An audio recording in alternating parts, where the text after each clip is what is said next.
Welcome to the Know It's Some podcast, bringing you the widest variety of conversational interviews for a well-rounded perspective on life.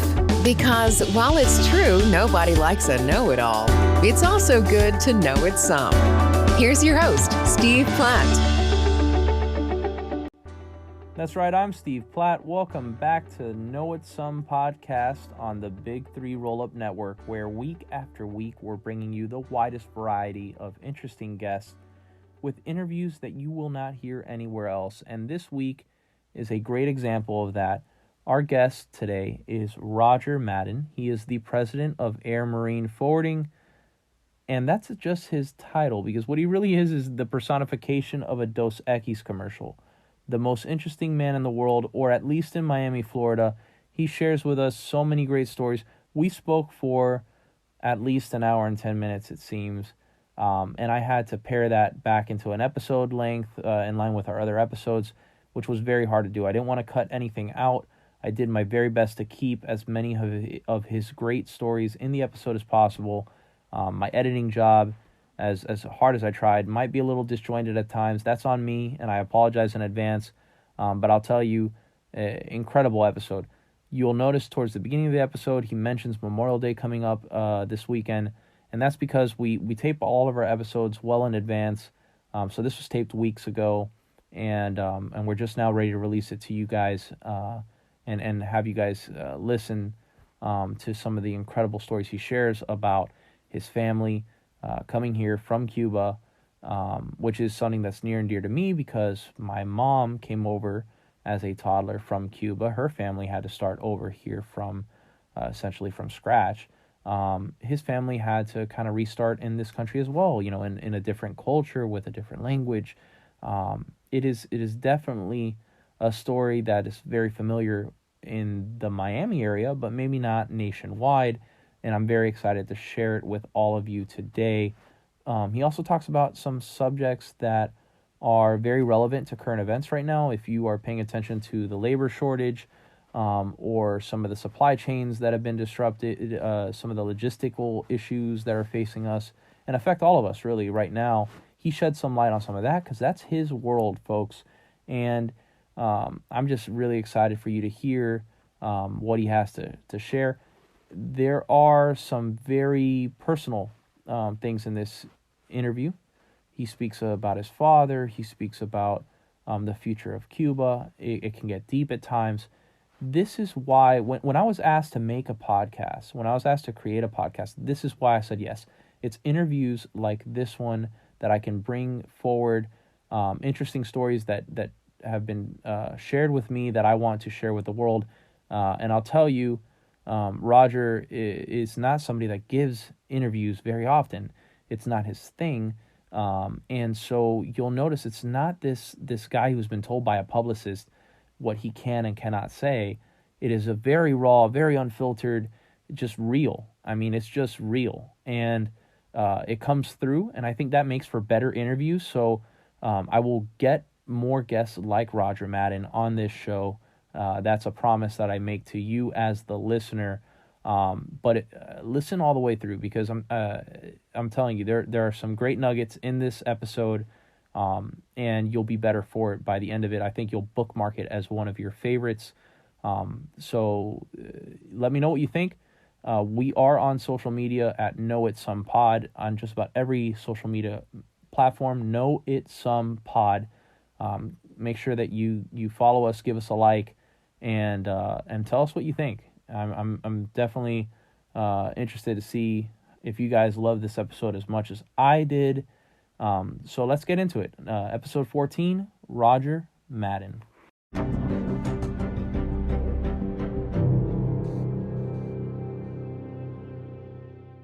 Hey, Roger, how you doing? I'm well. How are you, Steve? I'm doing pretty good. Thanks for joining me today. I just wanted to have you on and listen a little bit to your journey and your story, because I think it's a pretty unique one. For the listeners that aren't aware, you were born in Cuba, correct? Affirmative. All right. And how old were you when you came over here? I was a year and 8 months. Okay. So, growing up in a country that is foreign to your parents and to your grandparents. What was it like for your family coming over here? When they settled, where in Miami did they settle, and just kind of what was that like? Okay. Well, first I want everyone to remember Memorial Day is coming up this weekend, and Yep. we have to remember our great fallen heroes from the past and the present, and as well as our servicemen and women, yourself Absolutely. included, for the great job you've done protecting this great country of ours. Thanks, Roger. Our situation was a little unique. My father, in the 13th of March, 1957, was one of the principal architects of the Ataque del Palacio, which was a large group of actually mostly university students and other people attacked the presidential palace, where the dictator at that time, Batista, was in power. He was not an elected president. Right. People forget that. My father, at 20 years old, was in jail, was on death row, basically, when they were overthrowing Machado, who was the first dictator of Cuba in 1932. Mm. My father was in med school at the time, because his father was a doctor and his mother was a doctor, one of the first Cuban women doctors. Female doctors. Wow. But his whole life was about fighting, bullies and stuff. He's Don Quixote. He was on at windmills and stuff. Till the day he died. He was at 75. He was, I don't know if you know this, at 75, he was in the Contra rebel camps in Nicaragua. He's I did not know that. Yeah, that's crazy. Quite an interesting guy. And everything went perfect. They went in there, guns a-blazing, and unfortunately, he had a secret compartment in an elevator where he hid. So when that failed, everybody had to scramble. A lot of, some were killed, some were imprisoned. My father, they actually found him. He had a ranch outside Havana, and they found him with my mom, my brothers, who were 8 and 9 years old at the time, and I was a year. And they went in there and they beat the hell out of him in front of my mom and brothers, and she was holding me in her arms. And they shot our dog and killed the dog. My brother always remembers that part. Wow. And they took him away, and he wasn't seen for months. And then one day he was found on the side of the road, bound and gagged, and with a message, you need to leave town. You need to get out of Dodge. And they gathered their things. My father got everyone into, he had a station wagon, I believe, got everyone in there. And told everyone, hey, we're going to go for a ride. They got on the ferry. Back then, there was a ferry from Havana to Cuba. From Havana to Key West. Right. And they got on the ferry, and next thing you know, they're in Key West. So left everything behind, house, everything. He was he was a pretty successful guy and very uh, very well known in business world and in politics.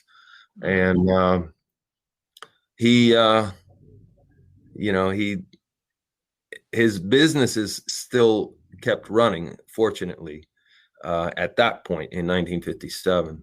But you know, when people ask me, how did you come here from Cuba? Did you come in a raft? Did you fly? I say, no, we drove. So uh, that's amazing. So the station wagon made it over. the station wagon made it over. That's now the company that you are currently president of, Air Marine Forwarding. He founded that company, yes? No, no, Okay. he had nothing to do with this company. Okay. He had a ground handling company at the airport. Okay. In 19, it was hard work. I grew up as a teenager loading planes at night, and I would have some of the guys from our football team from high school would come over and work there at night and load planes with me and stuff. And Wow. we even had do you know he's an actor? His name is Stephen Bauer. Mm-hmm. Yep. He's Manolo from Scarface. Yep. And he actually worked with us. He worked with us for a couple of years. He was going to Miami-Dade along with myself. And one day he asked me, he says, "Hey, I'm going to go there. There's a audition for West Side Story at University of Miami." And I said, "Well, neither you or I go to University of Miami." He says, "No, they don't care. As long as if you go to Dade, you can still audition." And I said, "Well, you know, you audition because I can't sing, you know." And well, he not only did he audition, he got the part of Tony, and because of that, he got a job with Que Pasa USA. Mm. And then he comes in real humbly. He says, "I can't. I'm gonna have to stop working because I got a job in a TV show." And we're like, "Hey, that's awesome." So funny That's thing funny. is he comes. No, the funny thing is he comes back about 2 months later, and he says, "Can I work part-time at night?" And we're like, "Why?" He goes, "You guys pay more than Que Pasa USA." So That's he funny. continued working with us while he was filming Que Pasa USA. The whole time he filmed Que Pasa USA. And then of course he got the call out to Hollywood, and the rest is history. Right. Yeah. So, Wow. That's that's something. Now, so your father had the ground handling business. What inspired you to found Air Marine Forwarding? well, very simple. He sold the company in 1978, Mm-hmm. and I'm like, dude, what about me? You know, what's going on here? You know, and because Yeah. I assumed that was my destiny in life. Mm-hmm. But you know, he said, you know, he basically said, you know, it was rough work. I mean, there's not a lot of thinking involved in that kind of business. You're just loading planes, you know, and unloading Yeah. planes, and 3 in the morning, and you know, planes get delayed, and it's just so. Mm. You know, he said to me, I'm gonna hook you up freight forwarding company, and then what you need to do is you need to get your customs broker's license. Mm-hmm. And because he said, eh, cualquier come mierda puede ser un freight forwarder, Mm-hmm. pero necesito una licencia para ser customs broker. You know, so um, that's what I did. I got he got me a job in with a freight forwarder, and then I would study to get my customs broker's license, and that's what I did. That's awesome. Then I And worked. Go ahead. no, go ahead. You worked. I worked at the time that I got my customs broker's license. I worked for the largest freight company in Miami, a company called Stair Cargo, and they didn't have a customs broker's license. So all of a sudden, I was vice president of the company at 27, and Wow. then from there, I actually went to a large multinational company from England, and they did a merger with another company that was just a disaster. And that's when I said, I'm out of here. I'm on my own. You know, I have my customs broker's license. Mm-hmm. And that's when I met these two gentlemen that owned a very small freight forwarding company, Air Marine Forwarding. It was a 2-man operation. And one was 65 and the other one was 70, and they were retiring. And they had the 2 licenses that I needed, the ocean license and the air license for transport, the FMC and IATA. And plus, with my customs broker's license, you know, I had the perfect trifecta. And I bought the company from them. The funny thing is, you know, I remember them being old, and one of them was 65, and that's what I am now, you know. So that was Doesn't 33 years ago. it doesn't feel so old at this point. Well, so you know, over the course of your career working at the airport, both for your father and then for yourself, and not just at the airport but at the port and everything, what changes have you noticed? I mean, there's got to be a tremendous amount of change that you've noticed around Miami International Airport over the time that you've known it. You know, what's it like witnessing that Well, change? to in terms of today, it is actually the worst I've ever seen it. Mm. The airport and the port, Mm. and it's not only here; it's all over the country. Their ocean freight, there are tremendous shortages of containers, tremendous shortages of drivers. Mm. We've been waiting for containers all day to get here for us to load in our warehouse, and we haven't received them. And Jeez. Friday, for instance, back to airport, Friday we were delivering a shipment to Lufthansa, which used to be German efficiency. You know, they were Yeah. Oh yeah. the best airline in the world as far as I was concerned. Right. Our driver delivering 2 small packages got there at 4 o'clock and didn't leave till 9 o'clock at night. Mm. And we're seeing this Is it a regularly. labor shortage There, that you think is there, causing this? there appears to be a labor shortage. I have no idea if that has to do with the famous unemployment checks. Right. I know there's, you know, you have to pass certain security assessments. But then so do I, so do my employees. We have to go through a TSA security threat assessment process. Gotcha. And but it's no big deal. Right. So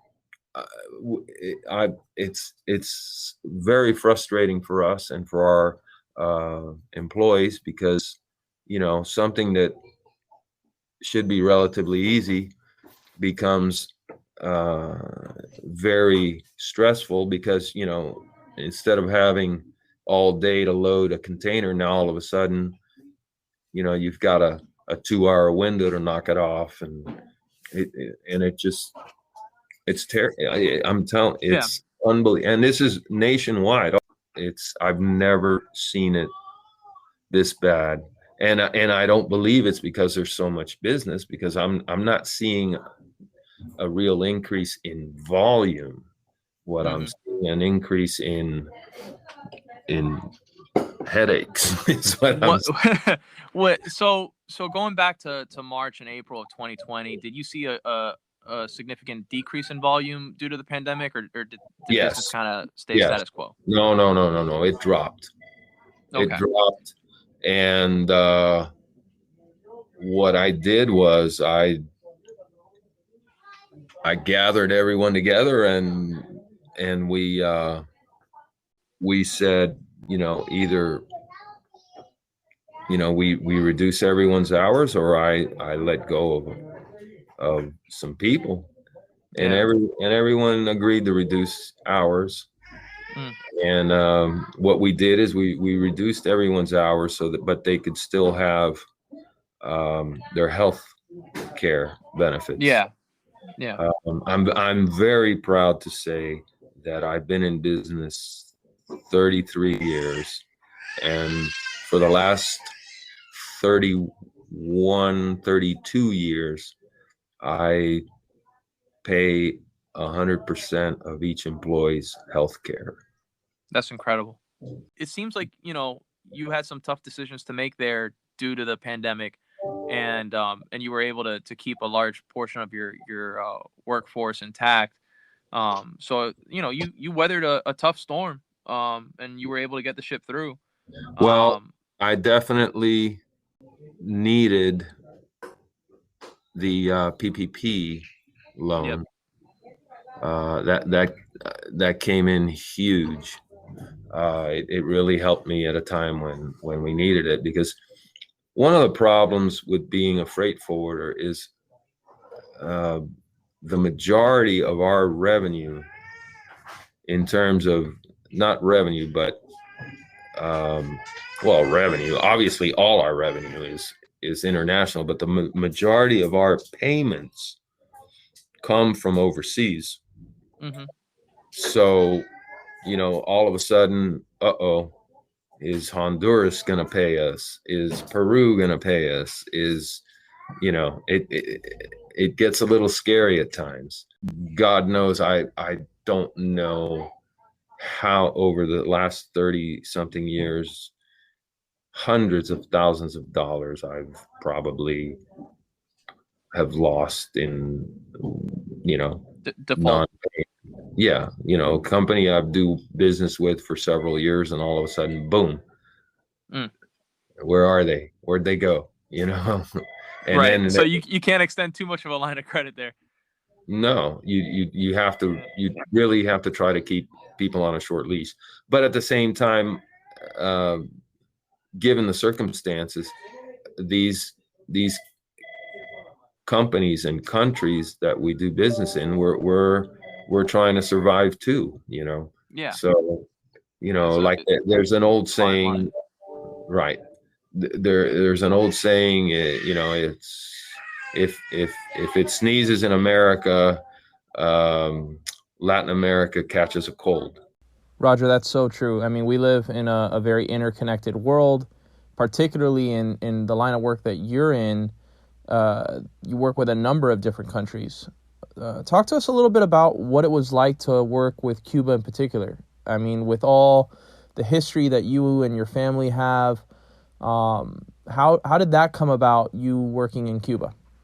2016, we were asked to do the ground handling and set up all the equipment for ESPN going to Cuba for the baseball game that Obama was going to be attending in March of 2016. Okay. At first, I was conflicted. I'm like, man, I don't know. I don't think I want to do that. I don't, There's a lot of Yeah, emotions there. there's a lot of emotions there. And then one of my emotions said, "Hey, your family got screwed for 60 years. You're going to get screwed again if you don't do this. If you don't do this, because you're going to make money, and Yep. then they win again because somebody's going to do it Yeah. at Yeah. It's some not gonna. point. It's yeah. You're not gonna prevent it from happening. And if I could lose it forever. Mm-hmm. So we said, all right, we're going to do it. We're going to go ahead and do it. And the funny thing is, we get all the freight. We actually ended up chartering a ship to put, because we had some tractor trailers with the broadcasting equipment inside it, and the vans, the satellite equipment. There was, and generators and all that stuff. And then they called me and they asked me, "Hey, can you rent us? We need you to rent us a truck to take down there with a lift gate." And I said, "Who's gonna rent me a truck when I tell them I'm taking it to Cuba?" So, Right. so Right. Yeah. I told him, "I'll tell you what, I'll give you one of my trucks, and then I'll rent a truck for me here, and you guys just pay me for what the rental." And so then we take everything to the baseball field, and my truck's there, and my truck says Air Marine Forwarding, and it has a 305 phone number. And my guy says that people started taking pictures of the truck, started walking up to the truck, taking pictures in front of the truck, because they were so shocked to see a truck there with a 305 on it, because they all know the 305, and they were really thinking, "Wow, things are going to change. This is Yeah. this. And They had hope. they did. They had hope, and I'm like, hey, hopefully, Yeah.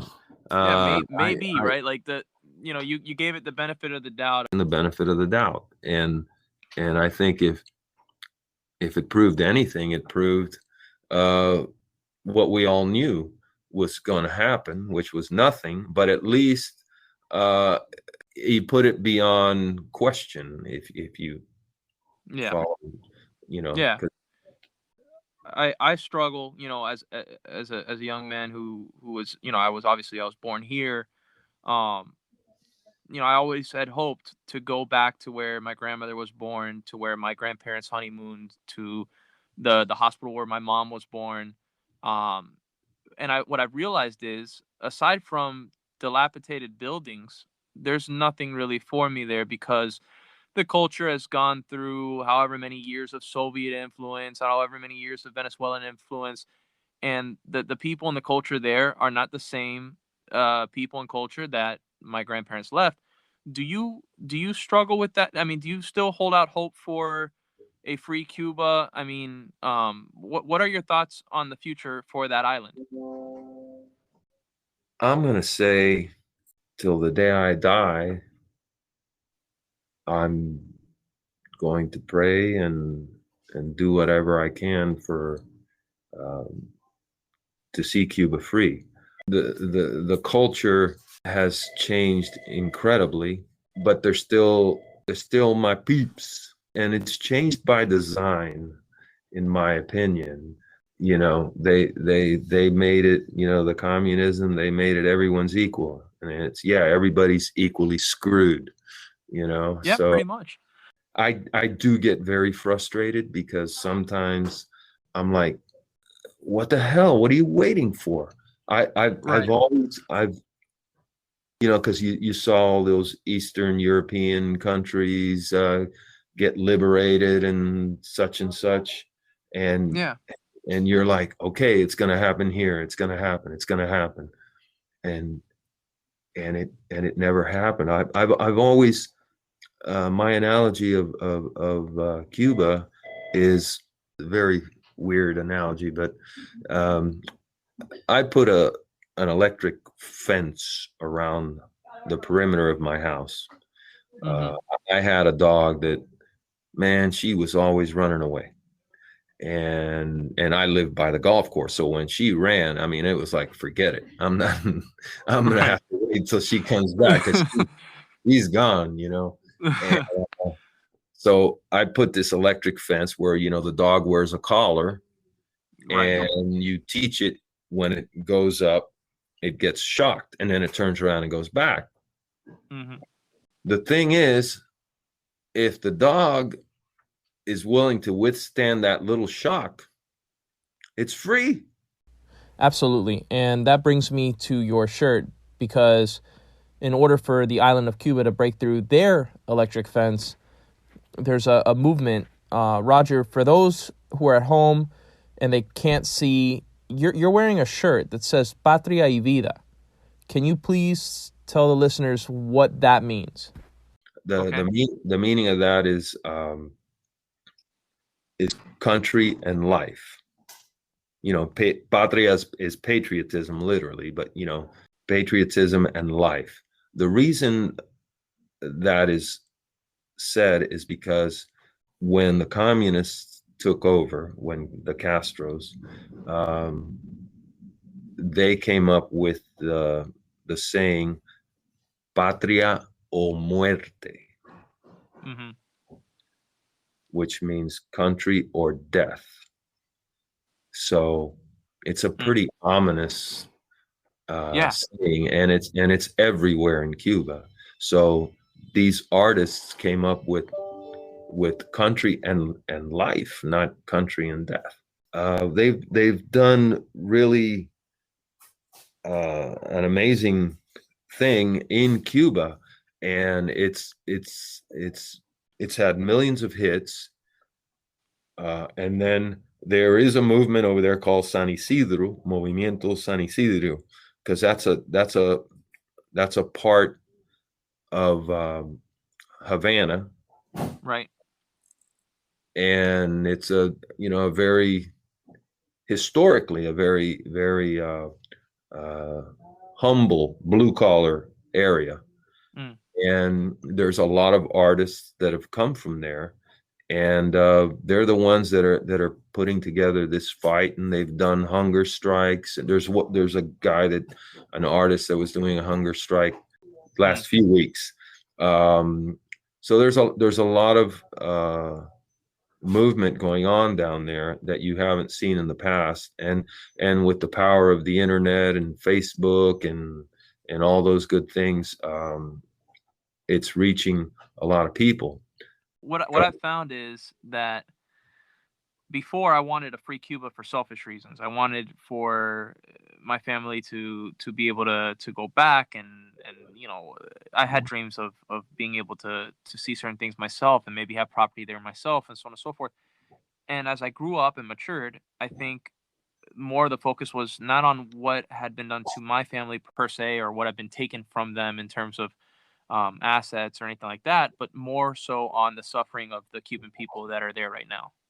And as I grow to understand the conditions in which they're living in the country, on the island of Cuba, I have found myself, for much less selfish reasons, because the country that my grandparents left doesn't exist anymore.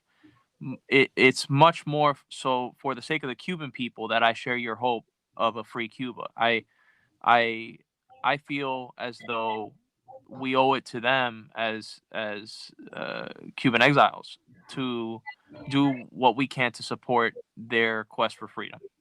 Well, you're absolutely correct. You're 100% correct in that. I also had selfish reasons in terms of my company. My father in Cuba was actually the largest freight forwarder and customs broker in Cuba, and he actually had offices here in Miami and in New York, and he had his own planes that would fly cargo back and forth. And I could just imagine a free Cuba. The amount of business would be insane. Right. and of course it'd have to be done intelligently, because you got to figure out who's going to pay you, because nobody's going to pay you down there. You're going to have to get your Right. money up here, and there's a lot of things you start putting together to make it happen. My father had a lot of property. My mother, her family had a very famous department store in Havana, which the communists took over, and it's actually still in existence today over there. Wow. I have no desires for that. I would, obviously everyone wants to see where they were born and all that good stuff, but Yep. I truly would just like to see the damn country free, and Yeah. the Cubans have done so well in this country and around the world. It's like, God, what we could, if we would just put it together over there, Hmm. you know, it could be something special. That's for sure. That's Really. that's for sure. I appreciate your time, Roger, and thanks for sharing. I know a lot of this is emotional to deal with Cuba, and it means a lot that you took the time to kind of share a little bit of your story with us today. For those listening, learn your trade, keep learning your trade, and be honest, pay your bills, and also collect every now and then. Yeah, that's an important part people forget sometimes. Yeah. I greatly appreciate it, Roger. I hope you have a great one, and we'll have to have you back again sometime. So, All right. Pa'lante all right. siempre. Bye.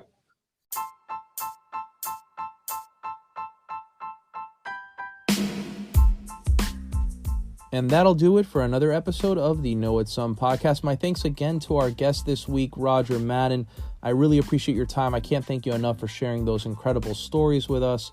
And if you have been supporting the podcast for the last 14 episodes, thank you from the bottom of my heart. And if you haven't already, please head on over to the Apple Podcast app or to iTunes and leave us that 5-star ranking. It's what enables us to book these incredible guests week after week, and it really helps support the podcast. Another great and easy way to support would be to follow us on social media and to share our posts with your followers and friends. We're on social media at Know It Some Pod. That's on Facebook, Twitter, Instagram, TikTok, at Know It Some Pod. And you can send us your feedback there, or you can email us at knowitsomepod@gmail.com. I really can't tell you how much the support means to me, but another way to give back to you guys is to tell you that we are now affiliated with Big 3 Roll-Up Podcast Network, which means you can go to Apple, type in Big 3 Roll-Up in the search bar, and a number of different podcasts are going to pop up. We have collegiate sport podcasts, so if you're a fan of the Miami Hurricanes, the Florida State Seminoles, the Georgia Bulldogs, Florida Gators, it doesn't matter. We have a podcast for you. In addition to that, we have professional sports, we have culture, we have entertainment. There's a bourbon podcast, a beer podcast. One of my favorites is a horror movie review podcast called Don't Go Out There. But the point is, if you have an interest, we probably have a podcast to meet it. And so please check out some of my fellow affiliates on the Big 3 Roll-Up Podcast Network. Like and subscribe and tell them that Steve sent you. I hope you enjoyed this week's episode, and I'll see you next week.